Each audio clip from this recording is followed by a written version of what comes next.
I had never lost a fight, and I had never once known quiet. And until the night they carried me off the sand of my own champion's pit, I would have sworn to you the two facts had nothing to do with each other. Dreeg of the Eastern Pax was the largest man I had ever faced. He had come to Vastgard with 300 warriors at his back and a promise on his lips that he would take the iron crown off my head and the hold out from under my people, and that when he was finished, he would let the old and the young live if they knelt to him. I let him talk.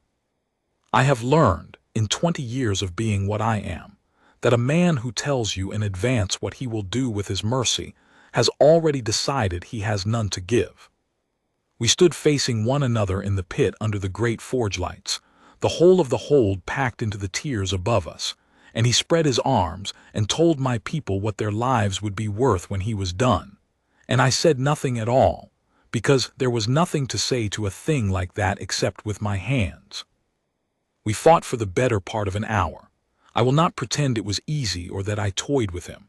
He was strong and clever, and he had beaten better men than the ones who send their boasts ahead of them. There was a moment near the end when he had my back against the pit wall and my own blood running warm into my eye, and the whole hold above us went silent as a held breath. And it was in that silence that I felt the thing in my blood come up out of the dark like a tide. I do not know a better way to say it than that. Since my very first fight in that pit, I was 9 years old, small for my age, and they threw me in against a boy twice my size because that is how the iron line has always been raised, hard and early and without softness. There has been a drum in my blood, a beat under everything, under my sleep and my waking, under the council table and the crown, under every quiet moment I have ever tried to have. In the pit it rises to a roar, and the roar is the thing that has never once let me lose. It is also the thing that has never, in all my years, let me rest. The old healers called it the war fury of the iron alphas, and they said the words the way they would say the name of a fever that kills. Men called it my wolf. I called it nothing at all. I only knew that when it rose in me, I stopped being altogether a man and became the thing that wins, and that afterward I could not put it down. I broke Dreeg against the wall in the second minute after that silence. I will not tell you it was gentle. The hold roared my name until the old stone shook dust from the rafters, and Dreeg's 300 laid their spears down on the ground where they stood, and I turned from the man at my feet with my chest heaving, and the forge lights swimming red at the edges of everything I could see, and the drum in my blood did not stop. That is the part no song about me has ever told. The winning is the easy part of my life. It is the hours after that have no mercy in them. The fury does not know the fight is finished. It stays up in me, roaring, casting about for the next throat to close, and there is no next throat, and so it turns on whatever living thing is nearest. And for that reason, on the nights I fight, the healing hall of Vastgard empties itself before they have even carried me through its door. They carried me in on a plank that night, because my legs had gone to stone beneath me and my hands would not open however I willed them. I remember the ceiling beams sliding past above my face. I remember the smell of the hall, clean linen and crushed bitterroot, and the tallow of the good candles they burn only for the king. And I remember the sound the healers made when the fury turned my head toward them. A small, indrawn, collective sound, the sound a full room makes when it decides, all at once and without a word, to be somewhere else. "Down," someone was saying. "Get back, all of you, back against the wall." His hand mind his hand, he's got Perrin. I had a fistful of a young healer's tunic. I do not remember reaching for it. I remember only his face above my fist, white as the linen they had laid me on, and the drum roaring in me to close my hand, and the old, familiar, unspeakable helplessness of watching my own arm and being unable to reach it, unable to command it. A king who could command 300 warriors to lay down their spears and could not command his own 5 fingers to open. "Let him go, boy, leave the tunic, just run." That was Mistress Corla, the warden of the healers, an old woman who had tended the iron line for 40 years and had never once in all that time come near me on a fight night. She was not coming near me now. She had backed herself against the far shelves with the others crowded behind her like sheep behind a low wall. There's nothing to be done for him till it burns itself out. There never is. Leave him the hall. Everyone out now, before he kills one of you and has to grieve it in the morning when he's a man again. The boy tore free of my fist. I made myself let the fingers go, one at a time, a labor like bending iron cold, and he scrambled somewhere behind me. And then I heard the great door of the healing hall, and I heard the bar come down across it on the outside, and I was alone. That is how it is done in Vastgard, and has been done since before my father's time. The king is barred into an empty hall with his fury and left to wear himself down against the stone the way a storm wears itself out against a coast. And in the gray of the morning, when the drum has finally beaten itself hoarse and I am a man once more, they lift the bar and bring me water and clean cloths and pretend, all of them, with great and practiced kindness, that the night simply did not happen. I have woken 100 mornings in that hall to their careful pretending. I had come to think of it as the price of the crown. A king wins, and then a king is barred alone in the dark with the thing that makes him win, and no one stays because no one can, because to stay is to die. That was the whole of the arithmetic, and I had never once questioned it, because it had never once occurred to me that it could be any other way.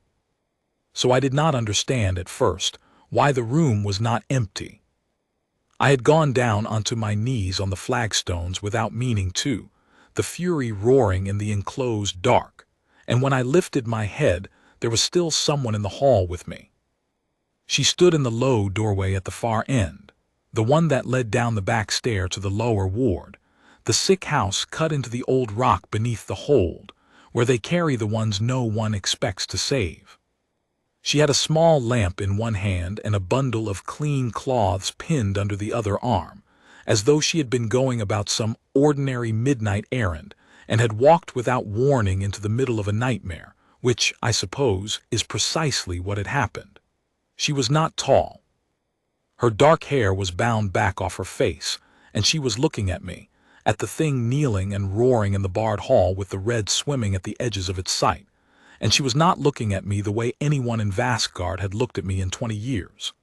There was no awe in it, and stranger still, there was no terror in it.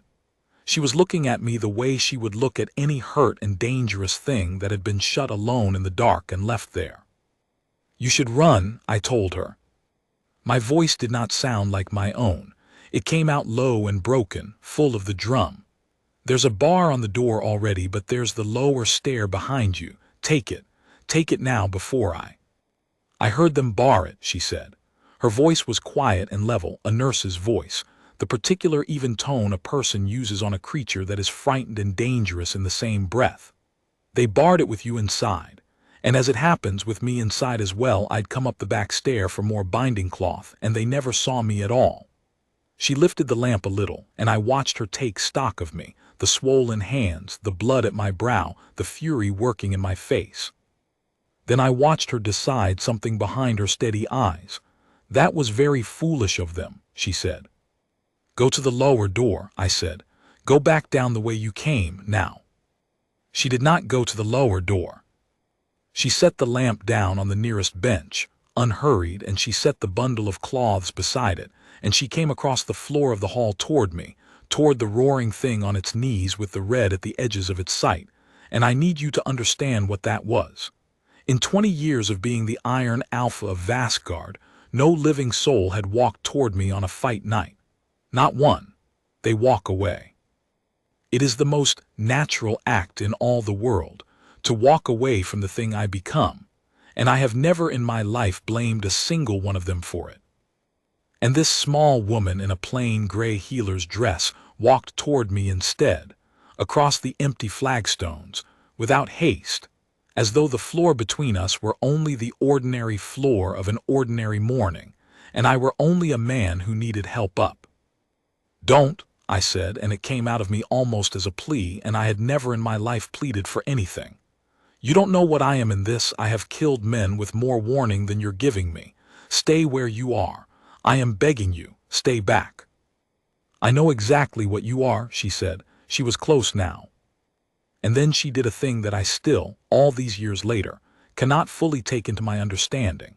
She lowered herself down onto her knees on the cold stone directly in front of me, close enough that I could have closed one ruined hand around her whole throat before she drew her next breath, and she looked into my face with steady dark eyes and she said, "I've watched them carry you in on fight nights for 2 years now.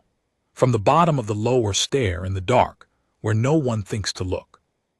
I've watched them bar the door on you and go, and every single time I have thought the same thing and it has never once stopped seeming wrong to me. I've thought someone should stay with him. He always comes back to them. And they always leave." And then she raised her hand, slowly, the way you raise a hand toward a wounded animal that could take it off at the wrist, and she laid her open palm flat against the side of my face.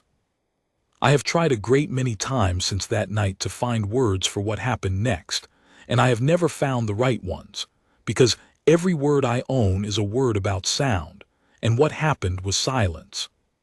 The drum stopped. Not softened, not slowed, stopped wholly and at once the way a struck bell stops the instant you close your hand around it. For the first time since I was a boy of 9, small and terrified in that pit, the beat that ran beneath everything in me simply went out, and into the vast place where it had always been there came a thing so foreign to me that at first I could not name it. I knelt there a long moment with a stranger's hand against my face, groping for the name of it, and when it came to me, it near unmade me. The thing was quiet. I was, for the first time in the whole of my life, at rest. I made a sound I am not proud of. It was the sound a man makes when he has carried a weight so long that he has forgotten it was ever a weight, and someone lifts it clean off him, and his whole body, gone light, does not know what to do with the lightness. My eyes stung and spilled. The red drained away from the edges of the room. The forge lights of my sight steadied back into what they truly were, small warm candles, gold and gentle, and I could feel the cold of the flagstones through my knees and the deep ache in my broken hands and the plain, ordinary tiredness of a man who has fought hard and won, and not one part of it, not one, was the roaring. "There," she said softly, the way you would speak to a child or to a horse in a storm. "There now, it's done, it's finished. I've got you." I looked at the hand against my face, and that was when I saw the scars. Her hand, the whole of it, from wrist to fingertip, and up her forearm where the gray sleeve had fallen back, was written over with the smooth, silvered ridges of a very old burn. Not a wound, a healing, long since finished, the kind of scar a person carries every day of a life. It ought to have been a strange thing to fix on in such a moment. But I have thought many times since that some part of me knew already, even kneeling there half unmade, that the scars were the whole of it, that the one hand in all of Vastgard that could reach me was a hand the entire hold had spent its life turning away from. "What is your name?" I asked her.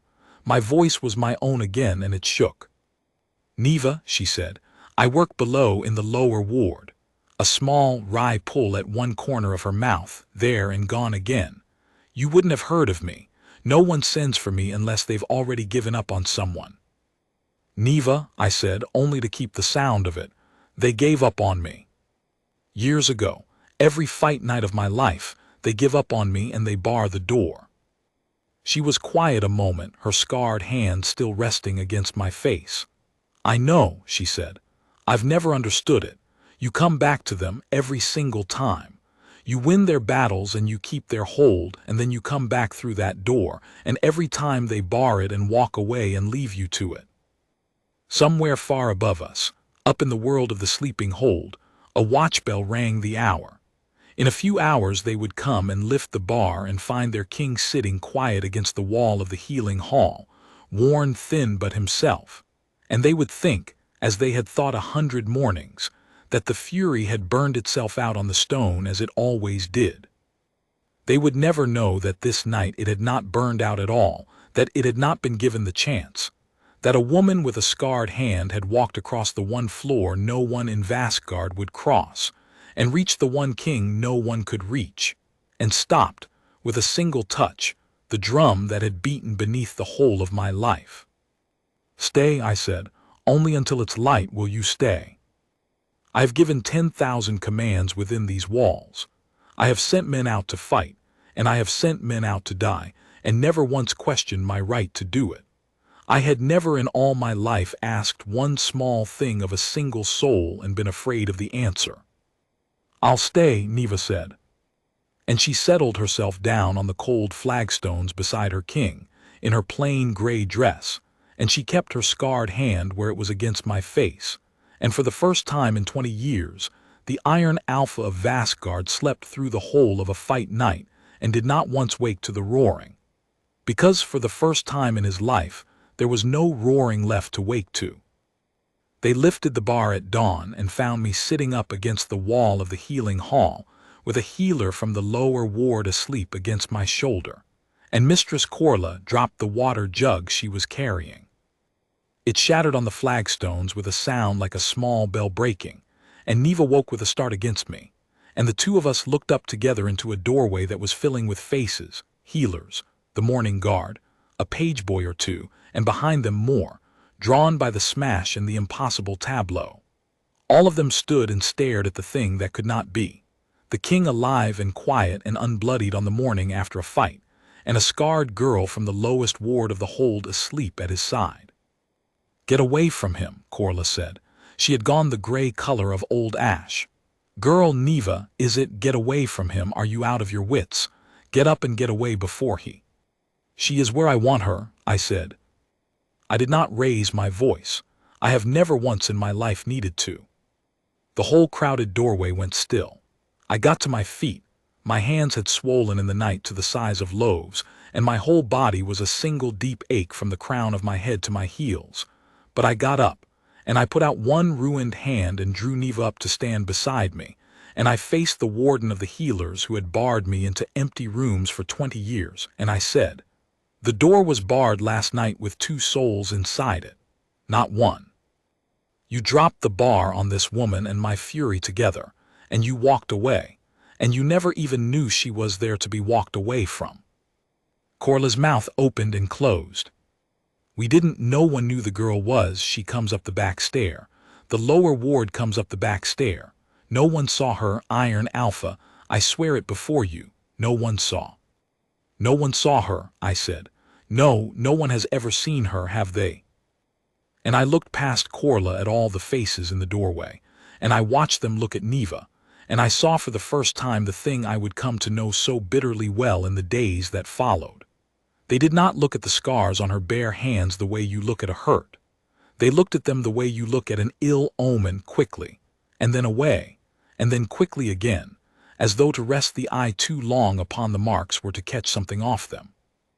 One of the young guards in the doorway made a small sign with his fingers, an old country sign against ill luck, folding the last 2 fingers down against the palm, and he did it low at his side where he thought I would not see it. I saw it. "This woman," I said, and I let the words go slow and land heavy, "kept your king from the fury last night. She sat with me on that cold floor until the sun came up. She has done more for the Iron Alpha of Vastgard in one night than the whole of this healing hall has done for him in the whole of his life, and this is how you look at her." I let the silence sit on all of them a moment. "Bring her the good bread. Bring her whatever she will take, and see that she wants for nothing under my roof. And if I hear one word, spoken of ill luck or omens or fire marks in connection with this woman, in any corner of my hold, the one who speaks it will answer to me directly. Have I made myself plain?"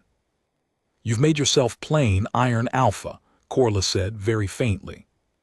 But even as she said it, I watched her old eyes drop to Neva's scarred hands, and then flinch away, and I understood in that moment that plain was not the same thing as believed, and that I had made nothing safe. I had only made it quiet. There is a great and terrible difference between the two, and I of all men ought to have known it in my bones, and I would learn it fully before the moon had turned once in the sky. Neva would not take the good bread.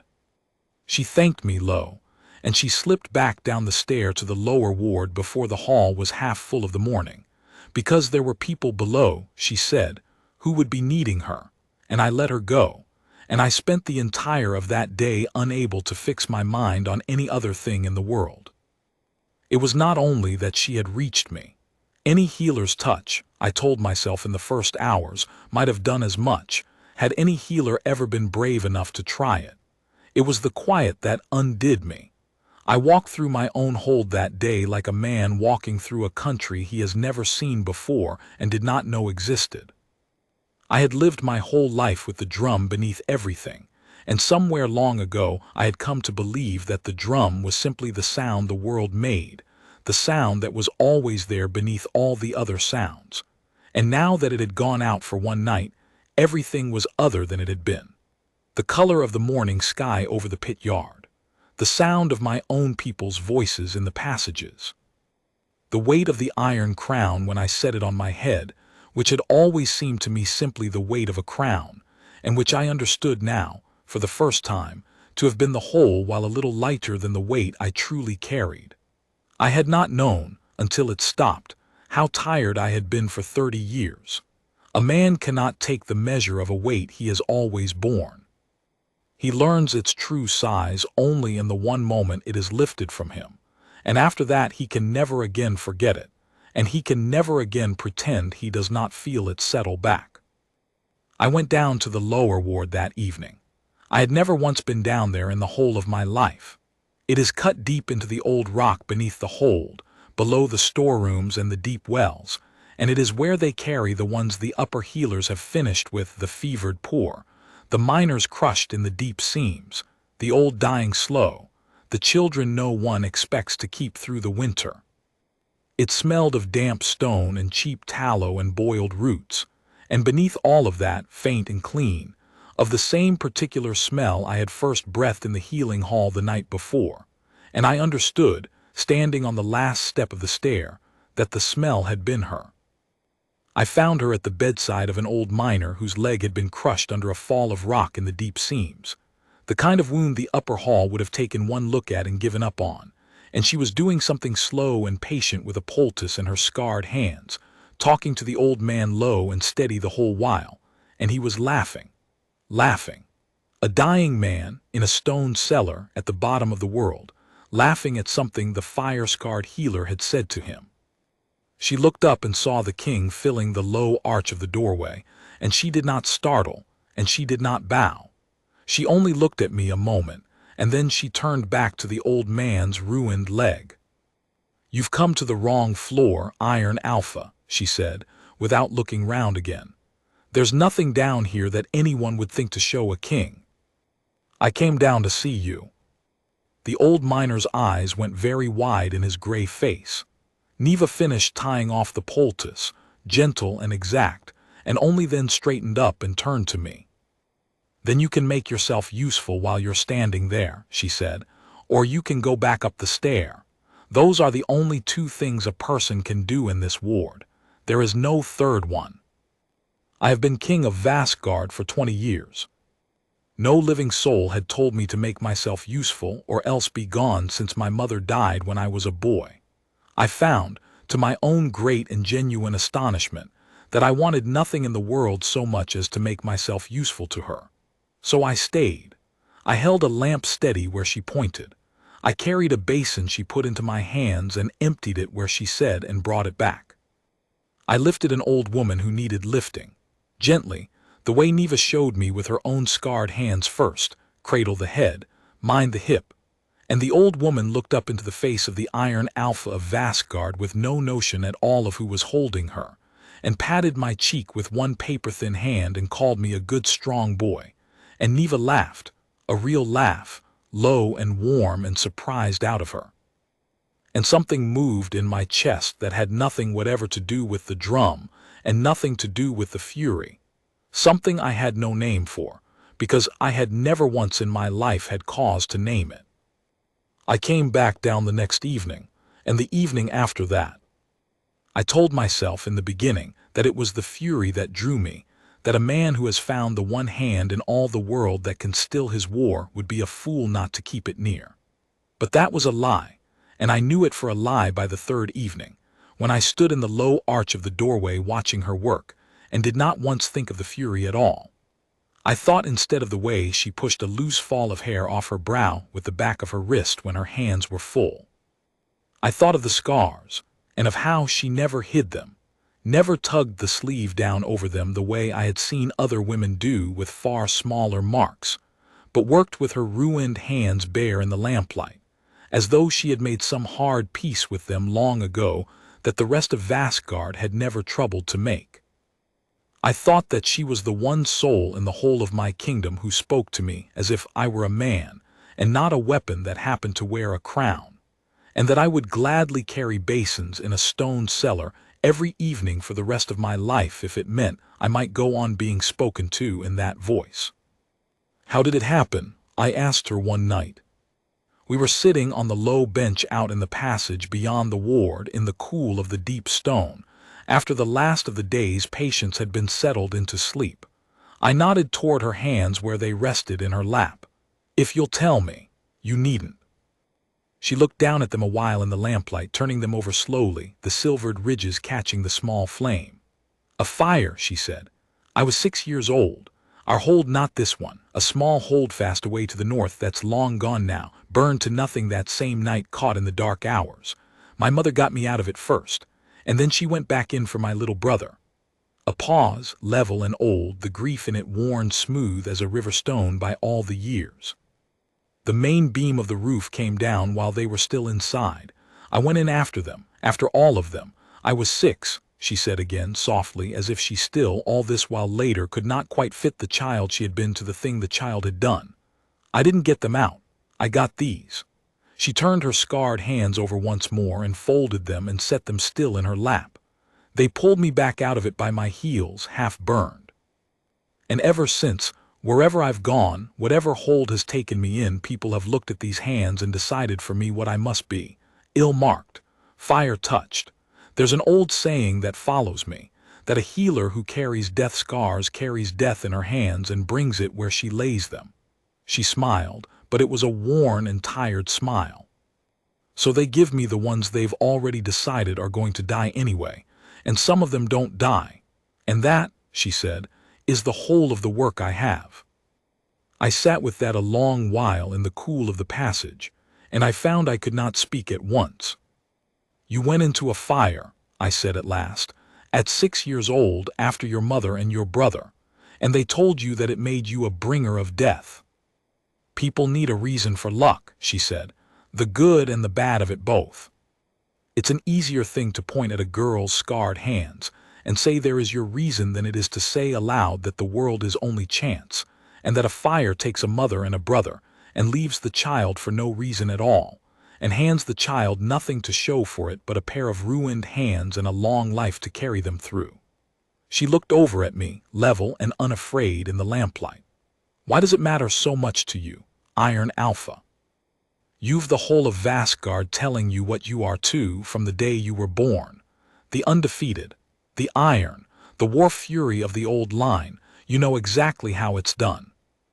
They make you into a thing, so that they never have to trouble themselves to look at the man inside it. And there it was, the thing I had never once heard spoken aloud in 20 years of wearing the crown, said plainly, and without flinching by a scarred girl on a bench in a stone passage, as though it were the most obvious truth in the world, as though she had seen the whole of it in me on the very first night, on the floor of the healing hall. Yes, I said, my voice was not entirely steady. That is exactly, precisely how it is done.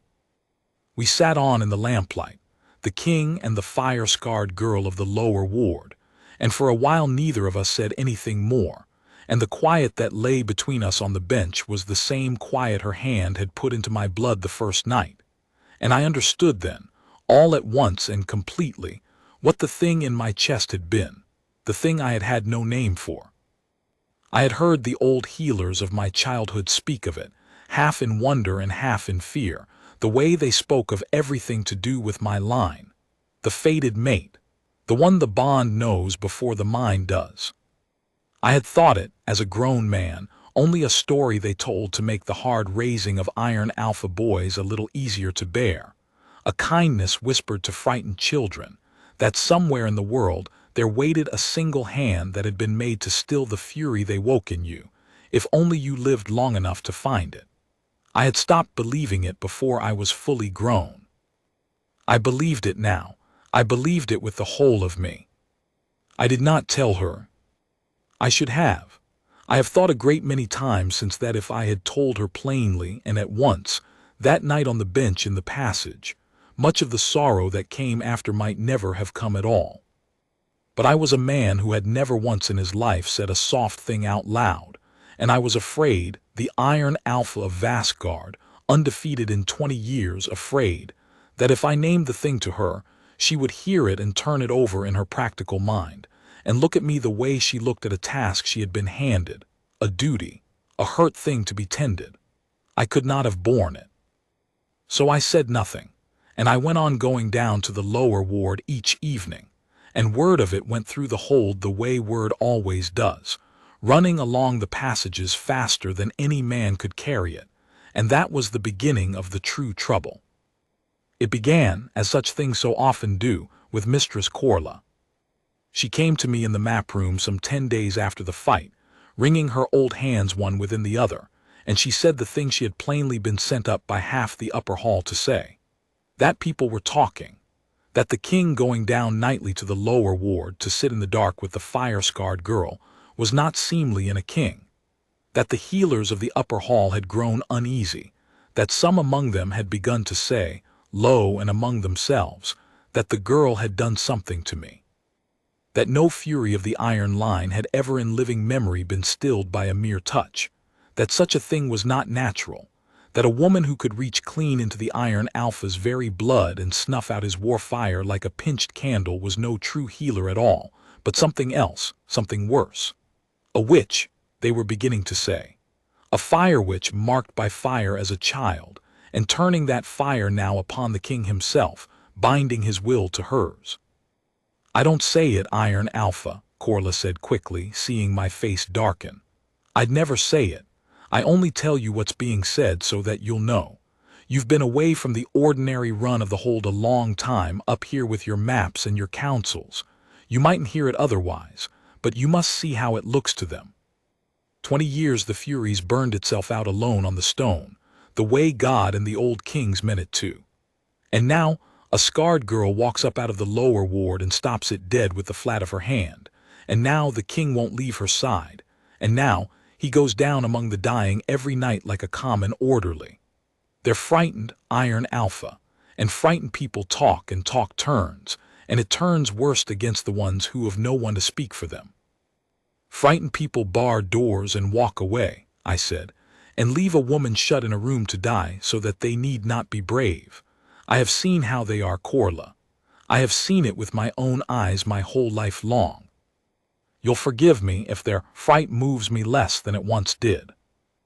But I could not make her hear it because she was one of them all the way down, under her 40 good years of loyal service.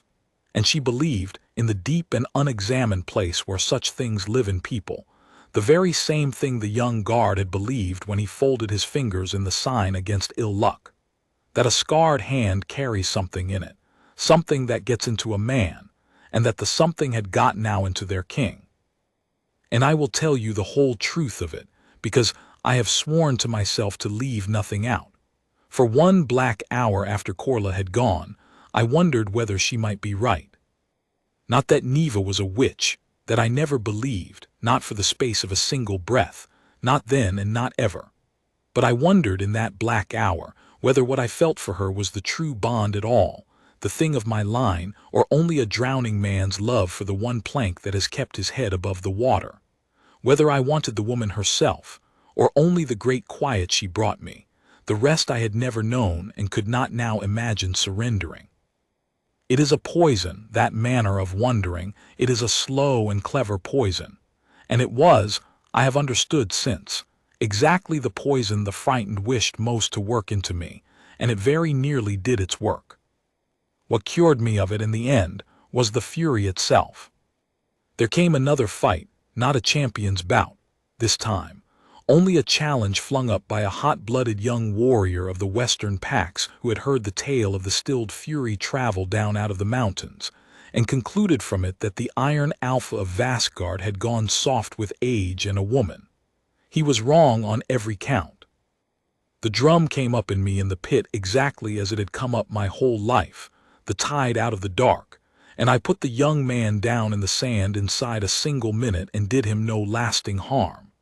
It was the after that was different, because this time, as they made to lift me and carry me to the healing hall and drop the bar, I fought them off, and I said her name.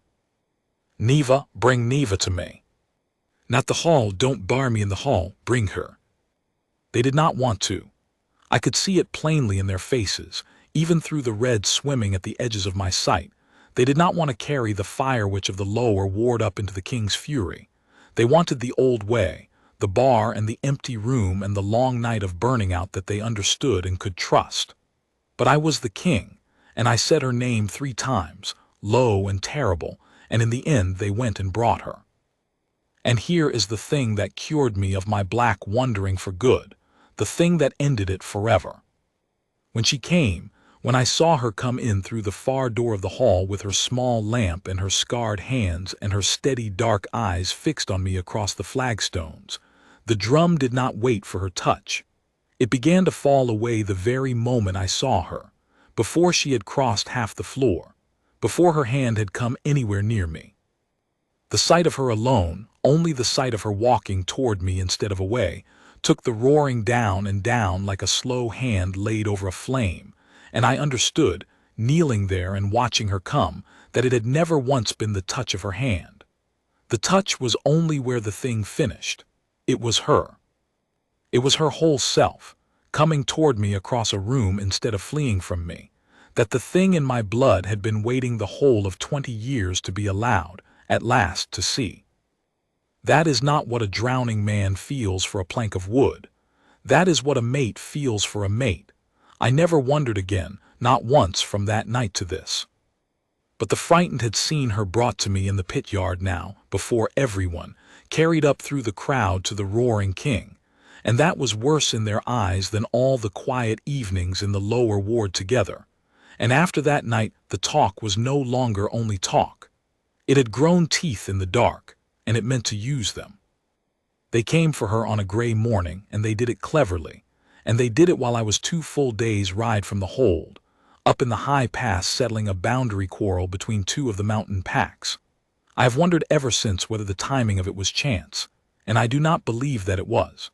A grievance was brought before the hold's council of elders, in the king's absence, by a faction of the upper healers, with old Corla either too weak or too frightened or too much one of them to stand in its way. The grievance charged that a woman of the lower ward, fire-marked and ill-omened from her childhood, had worked an unnatural craft upon the very person of the Iron Alpha, that she had bound his war fury by witchery and bent the king's own will toward herself, drawing him down nightly among the dying against all sense and all seemliness, and that therefore, for the safety of the hold and the continuance of the iron line, she must be given to the trial of fire. The trial of fire, the old, cruel test, half forgotten, mercifully unused in the hold for 3 generations, that some careful, spiteful soul had gone digging for in the deep books. The accused is made to carry a bar of glowing iron a set number of paces across open ground. If the burns upon her hands fester in the days after, she is judged guilty and cast out to die on the mountain. And if the burns do not fester, if by some grace or some art they heal clean, then she is judged guilty of having witched even the iron itself, and cast out all the same. It is not a trial that anyone has ever passed. It was never built to be passed. It is only a way of casting a chosen soul out of the world and calling the casting out by the name of justice, so that the ones who do it may sleep. They had her shut in the old cell beneath the pit yard when I rode back in through the gate on the 2nd night, having heard the news from a rider on the mountain road, and killed a good horse under me getting home. I came down the worn steps to the cells 3 and 4 at a time in the dark. The guard at the cell door, a boy, and frightened half to death, stood aside without a word before I could so much as speak, and fumbled the great key into my hand. She was sitting very straight on the stone bench within, her scarred hands folded together in her lap. And when the heavy door swung open and she saw by my torch that it was me, she let out a long breath that she had plainly been holding for 2 days and 2 nights. "You came back," she said. "I killed a horse doing it."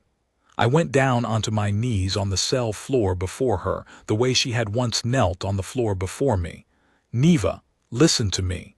They mean to give you to the trial of fire. Do you understand what that is? Do you understand what they mean to do?" "I understand it very well," she said quietly. "I've carried people out of a real fire iron alpha with these hands. I've no need of theirs to teach me what hot iron does to a hand." She looked down at her own scarred hands, folded in her lap, and then steadily back up into my face. "I only wanted to be able to say to you before it's done that I'm not sorry, for any part of it, not for the night I stayed with you on the floor and not for the evenings after. Whatever they mean to do to me for it, I'd stay again. I'd stay every time." And I, who had never once in my whole life said a soft thing out loud to another living soul, found that the words came now without any effort at all, because they were the truest words I owned. "You are my fated mate," I said. "That is what the touch was that first night.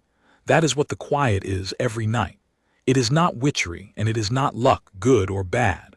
My line has always known of it, has always taught it to its hard sons, that somewhere in the world there waits one single hand that was made to still the fury they raise in us, and that the bond of the blood knows its own the moment it comes near. I stopped believing it long before I was grown. I thought it a kindness told to frightened boys. And then you walked across a floor that no one in Vastgard would cross, and the drum in my blood that has beaten since I was 9 years old simply went out, and I have been a different man every single day from that one to this. Not because you healed me, Neva. Because you are mine and I am yours, and I have been yours since before I ever knew your name to say it." I took her scarred hands up into my own 2 ruined ones, gently, in the careful way she herself had taught me, down in the lower ward, to lift the old and the hurt. "I will not let them burn you. Do you hear me? I would put Vastgard to the torch, every stone of it, before I would let one of them lay a bar of hot iron across these hands." She was very still a long moment. Her dark eyes moved over my face, searching it, looking, I have thought since, for the trick that must be in it somewhere, for the reason underneath, for the thing that people are always truly after when they trouble themselves to be kind to a scarred girl from the bottom of a hold. She did not find one. There was not one to find. "Your fated mate," she said slowly, as if setting the strange words down one at a time to look at them.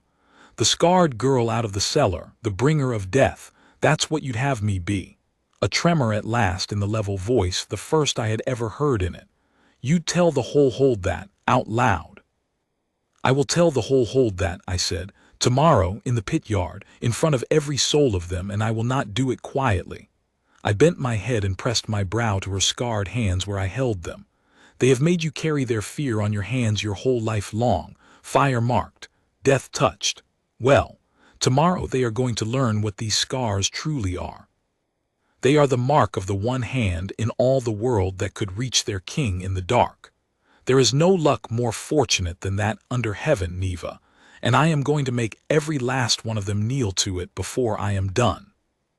And she began, very quietly, to weep, not the way a frightened person weeps and gasps, but the way a person weeps who has carried a heavy thing entirely alone for a very long time, and has just, at the very last and beyond all their expecting, been met in the carrying of it. And I held her scarred hands against my face there in the cell beneath the pit yard, and I did not let go of them until the gray of the morning came down through the high slit of the window. They had built the trial fire up in the center of the pit yard, by the time the sun cleared the eastern wall. A great iron brazier stood in the open ground, and the bar was already heating in the coals of it, its end gone dull red and brightening, and a long line of white chalk had been struck across the sand to mark the paces the accused must carry it. Word had run through the whole hold in the night that the fire witch of the lower ward was to be given to the trial that morning, and the whole of Vastgard had come up out of its beds to see it done, for a hold that lives by the pit will always, always come to watch a thing be carried under fire. They filled the stone tiers on every side. The faction of upper healers stood together in a tight and righteous knot near the brazier, pale and certain.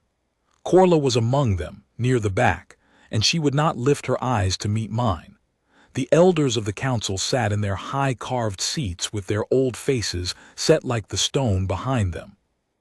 And Neva was brought out into the raked center of the yard in a plain gray dress, her scarred hands bound together before her with a cord, and a great low muttering went up from the tiers at the sight of her, the old muttering, the sign against luck muttering rippling along the benches. And I stood at the top of the pit steps in my iron crown, and watched the whole of my kingdom look at the woman I loved the way they had looked at her every day of her life. I let them look.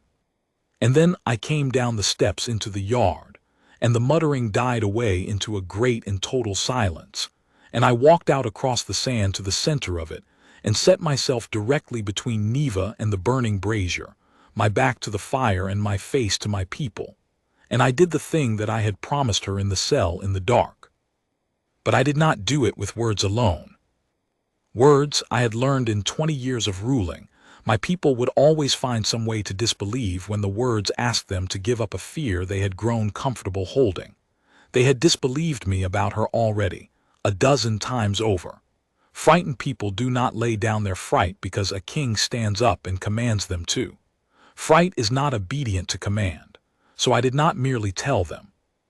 I resolved that morning to show them the truth so plainly that no soul among them would ever again have the room to disbelieve it. And to show them, I needed the very thing they feared the most.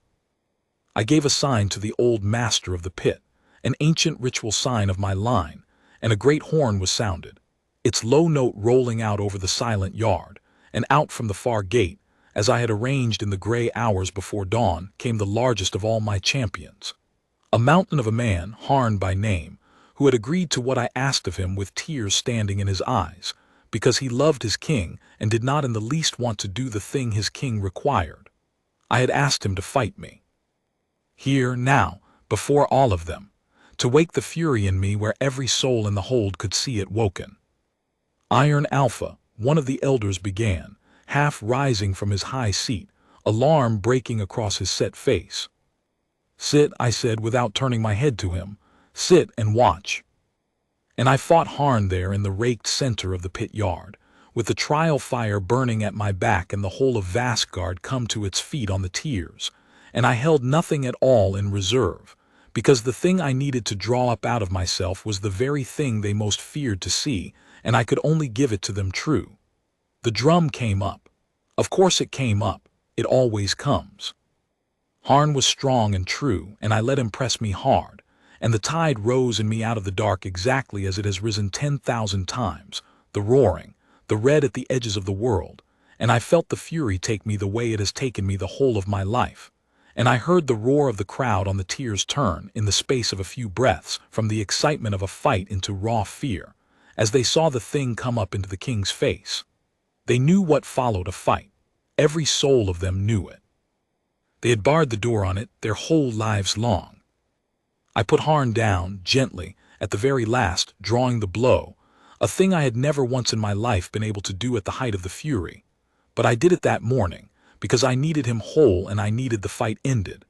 And then I turned, roaring, the war fury full up in me and blazing out of my face, the Iron Alpha of Vastgard at his most terrible and most alone, and the front ranks of my own people scrambled back and up over the benches to be further from me.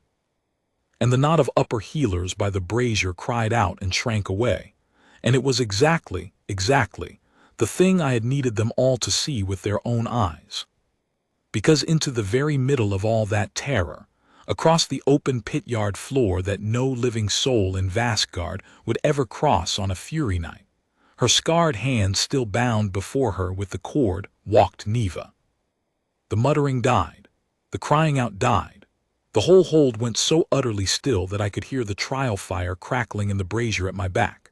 She walked toward the roaring thing that was their king, unhurried, steady, small in her plain gray dress, and I watched the drum in my blood begin to fall the very moment she came fully into my sight, exactly as it had fallen in the healing hall, exactly as it had fallen the second time in the doorway.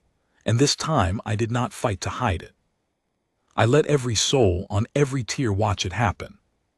I let them watch the war fury go out of the Iron Alpha's face, pace by pace, step by step, as the fire-scarred girl of the lower ward walked toward him across the forbidden sand.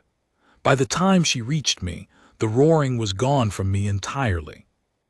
By the time she lifted her bound and scarred hands and laid them flat against my chest, over the heart, there was only the quiet, the great and total and blessed quiet, and I stood there in the raked center of the pit yard, worn to nothing and wholly human and utterly at peace, with the accused fire witch's bound hands resting over my heart before the whole of Vastgard.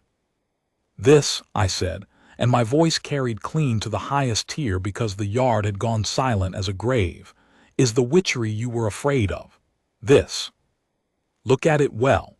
I lifted my own hands and I unknotted the cord from her wrists myself, there in front of all of them, and I let it fall to the sand, and I raised her scarred hands up, bare, into the clear light of the morning for every soul in the yard to see. Look at these hands. Go on. Look at them. You have spent this woman's whole life looking away from them and naming them ill luck. Look at them now. These are the only two hands in all of Vastgard that could reach your king in the dark, where none of you would follow. For 20 years you have barred that door and left me to burn the fury out alone on the cold stone. 20 years, and not one of you, not one, was ever brave enough to stay. She stayed.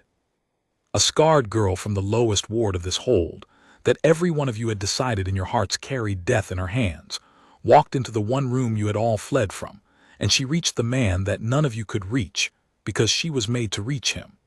Because the bond of my line knows its own the moment it draws near. She is not a witch. She is my fated mate. And I will tell you now a thing about these scars that you have all feared your whole lives without ever once asking how she came by them. I turned her hands over gently in my own, the silvered ridges of the old burn catching and holding the morning light. She came by them at 6 years old, going into a burning house after her mother and her small brother. That is what fire-marked means. It means she is braver than the whole of this hold set together and weighed in the scale. It means that while you were teaching your own children to fold their fingers in the little sign against her luck, a girl of 6 had already walked willingly into a real fire for love of her own, and carried the proof of that love on her hands every day of her life since, so that not one of you would ever be let to forget it. Well, you will not forget it now, but you will not remember it as an omen any longer. You will remember it all your days as the mark of the one woman who stilled the Iron Alpha's war, and you will honor it, every last one of you, or you will answer for it to me. And I turned from her to the brazier, and the glowing bar heating in its coals, and the long chalk line struck across the sand, and I set my boot to the whole cruel apparatus and kicked it over, so that the brazier crashed onto its side, and the hot bar rolled smoking and hissing across the raked sand of the yard, and no soul moved to stop it. There will be no trial of fire in Vastgard, I said. Not this morning, not ever again while I am king or any son of mine after me. It was never justice. It was only ever a way to cast out the ones who frighten us and call the casting out by a better name so that we might sleep at night. I have been king of this hold for 20 years and let it lie sleeping in the old books where I might have burned it, and that is my shame, and I put an end to it here, in front of all of you this morning. I turned my eyes on the knot of upper healers by the fallen brazier, and on old Korla among them, and I did not spare a one of them. You would have laid hot iron across these hands, the hands that have saved your king every fight night since the moon before this one, on your knees, all of you. On your knees, and ask this woman's pardon, and be grateful the whole rest of your lives that the bond gave me a mate with a larger heart than the ones who accused her, because if it had given me a mate with a heart the size of yours, she would never forgive you, and I would not ask her to. They knelt, every one of them. Korla first, her old face crumpling and wet, going down heavily onto the sand, and then the healers behind her, one after another. And then the elders of the council came down out of their high-carved seats and knelt in the yard. And then the tiers themselves, rank behind rank, the whole of Vaskgard sinking down onto its knees in the pit yard. Not to me, for the first time in my life, but to the scarred girl of the lower ward standing beside me with her bare hands lifted in the morning light. And Neva looked out over her kneeling kingdom, the ill-omened fire witch that every soul of them had turned away from all her days, and I watched her come slowly to understand that it was real, and that it was not going to be taken back from her, and that, after a whole life of being looked away from, she was being looked at the last, by every eye in the hold at once, and seen. "Get up," she said to them at last, and her nurse's voice went out clear and steady over the silent, kneeling yard. "All of you, get up off the ground. A breath. I have never in the whole of my life been able to bear the sight of people down on the ground before me. It's the one thing I truly cannot stand. So get up and go home to your beds and your work," and her voice caught and she steadied it. "And if you're ever hurt, any of you, or your children are, or your old ones, you come down the back stair to the lower ward and you knock at my door, and I will be there, and I will not ask you a single question about anything you ever said of me, or did, or would have done this morning. That is the only pardon I have ever known how to give. It's the only kind that's any use. Now please, get up." They got up, and I turned to her in the center of the pit yard before the whole of my people, and I went down onto one knee myself. The Iron Alpha of Vaskgard, undefeated in 20 years, feared from the mountains to the sea, down on one knee in the raked sand before a scarred girl in a plain gray dress. And I took her ruined hands into my own 2 ruined ones, and I asked her, not as a king, and not even as a man who needed his own saving, but only and simply as a man, whether she would be my Luna, and the iron of this hold, and the quiet of the whole rest of my life, for as long as it was given to the 2 of us to have. She looked down at me a long moment, and there came that wry pull at the corner of her mouth, there and gone, the one I had loved since the second evening in the lower ward. "You carried basins for me in a stone cellar for the better part of a fortnight before you thought to ask," she said. "I'd made up my mind about you long before this. You only took your time coming round to it." "I have never once in my life had cause to hurry toward anything good," I said. "I never learned how. I don't know the way of it. You'll have to teach me." "I will," she said. And she drew me up off my knee with her 2 scarred hands, and the pit yard broke open around us, not into the fear roar of a fight, but into a great warm roar of a whole hold cheering the thing it had so nearly cast away that very morning. And I stood there in the middle of it, worn to the bone and wholly human and utterly quiet within, with my fated mate's bare hands held fast in mine, and no drum beating anywhere at all in my blood. We were wed at the turn of the moon in the great hall of Vaskgard, and Neva wore a gown the deep color of banked coals, warm and dark, and she did not cover her hands. She never has from that day to this. She wears the scars bare, in the lamplight and the sunlight both, at the low bedsides of the lower ward and at the high table of the great hall before the whole of the assembled court.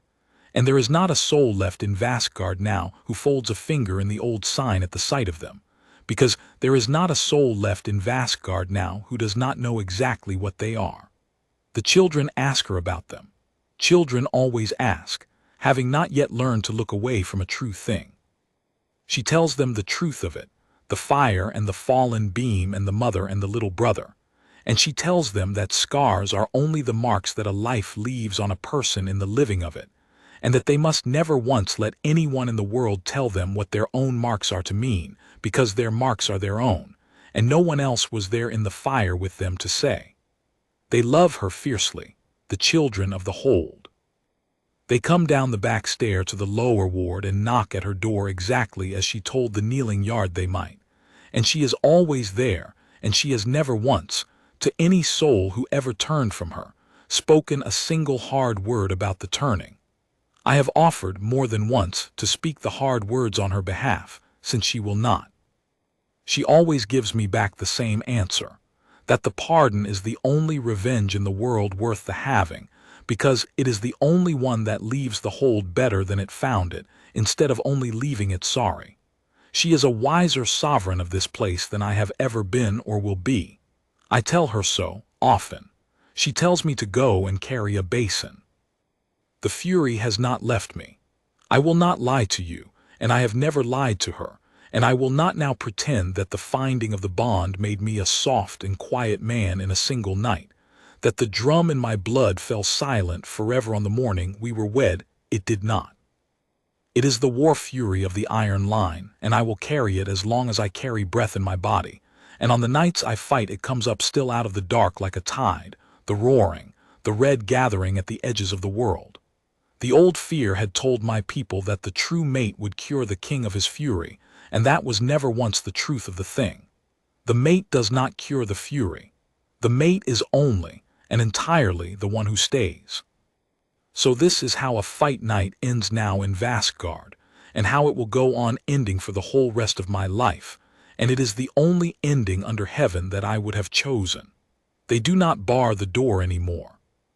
They carry me to the healing hall, and they do not run from me.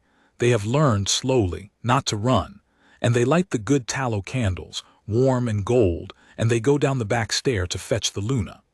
And she comes, whatever the hour of the night, in her plain gray healer's dress with her dark hair pushed back off her brow, and she crosses the floor of the hall toward the roaring king exactly as she crossed it the very first night, unhurried, steady, wholly unafraid.